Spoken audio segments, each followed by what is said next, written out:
ఇక 2023 మణిపూర్లో జరిగిన జాతుల ఘర్షణ మొత్తం దేశాన్ని మొత్తం కుదిపేసింది. అక్కడ కుకీలు మైతీల మధ్య తీవ్ర ఘర్షణలు జరిగాయి. ఒకరి మీద ఒకరు దాడి చేసుకున్నారు, చంపేసుకున్నారు కూడా. అక్కడ ఒక మహిళను వ్యవస్థలను చేసి ఊరేగించిన వీడియో అప్పట్లో కలకలం రేపిన పరిస్థితి. మొదటి నుంచి కూడా రాహుల్ గాంధీ ఒకటే క్వశ్చన్ చేస్తూ ఉన్నారు, మోదీ గారు మీరు వివిధ దేశాలు తిరుగుతూ ఉన్నారు, వివిధ రాష్ట్రాల్లో పర్యటిస్తూ ఉన్నారు, కానీ మణిపూర్లో మాత్రం ఎందుకు పర్యటించడం లేదు అని చెప్పి. ఎట్టకేలకు మోదీ త్వరలో మణిపూర్లో పర్యటించబోతూ ఉన్నారు. సో ఎందుకు ఇంతకాలం మోదీ మణిపూర్లో పర్యటించే సాహసం చేయలేదు, ఇప్పుడు ఎందుకు చేస్తూ ఉన్నారు? మోదీ వ్యూహం ఏంటి అంటే ఏం చెప్తారు?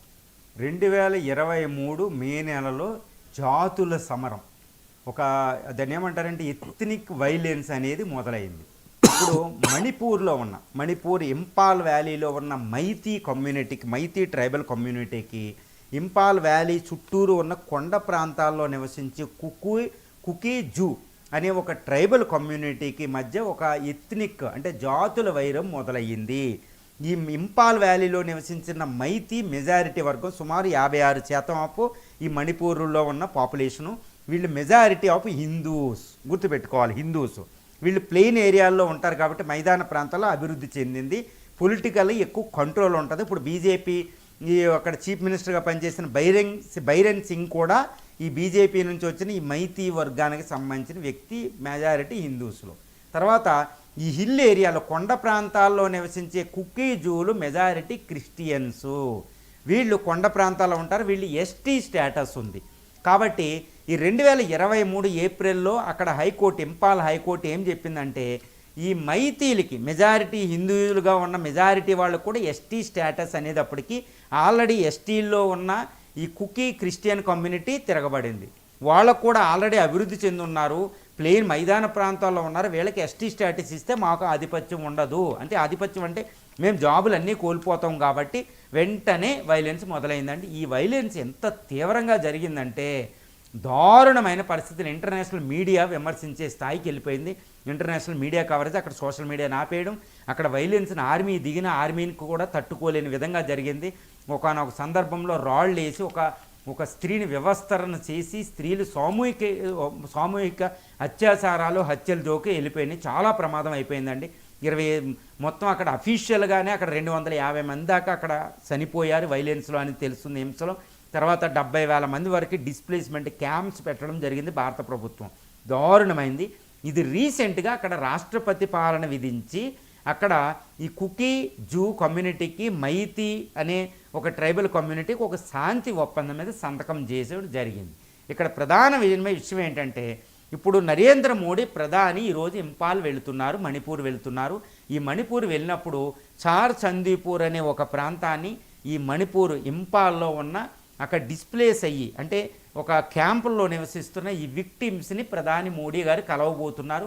సుమారు కొన్ని 15,000 నుంచి 20,000 కోట్ల రూపాయల ప్రాజెక్టులు, అక్కడ రైల్వే ప్రాజెక్టులు, అంటే అక్కడ అభివృద్ధి కార్యక్రమాలు ఇన్వాల్వ్ చేయాలి.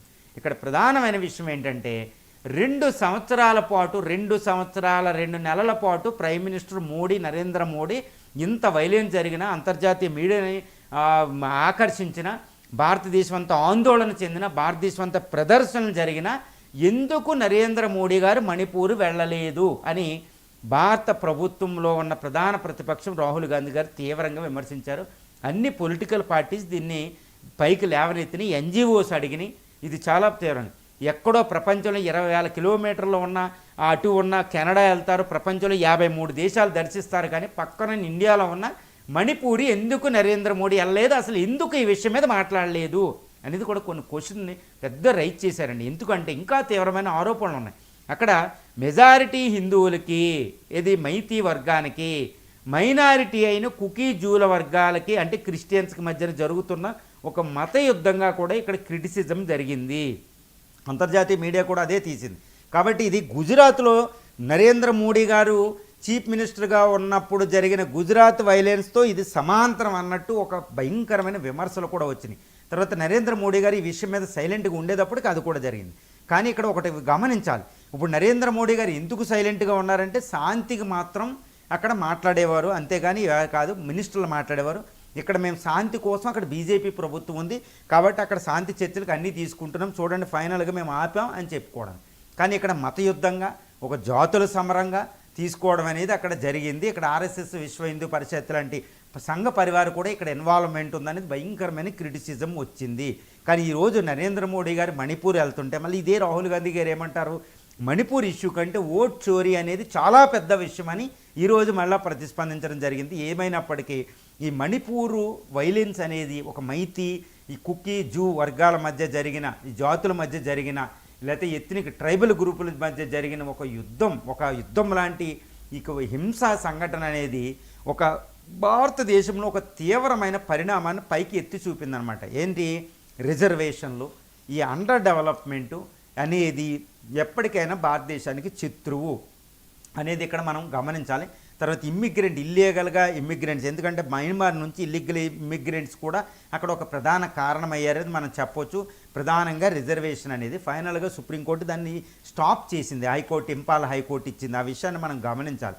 సో ఏదేమైనప్పటికీ భారత ప్రభుత్వం, భారతదేశ ప్రజలు, ఈ అపోజిషన్, రూలింగ్ పార్టీలు, ఇటు రిజర్వేషన్ పాలిటిక్స్ ఇలాంటి వాటి మీద చాలా సంయమనంతో ఉండాలి.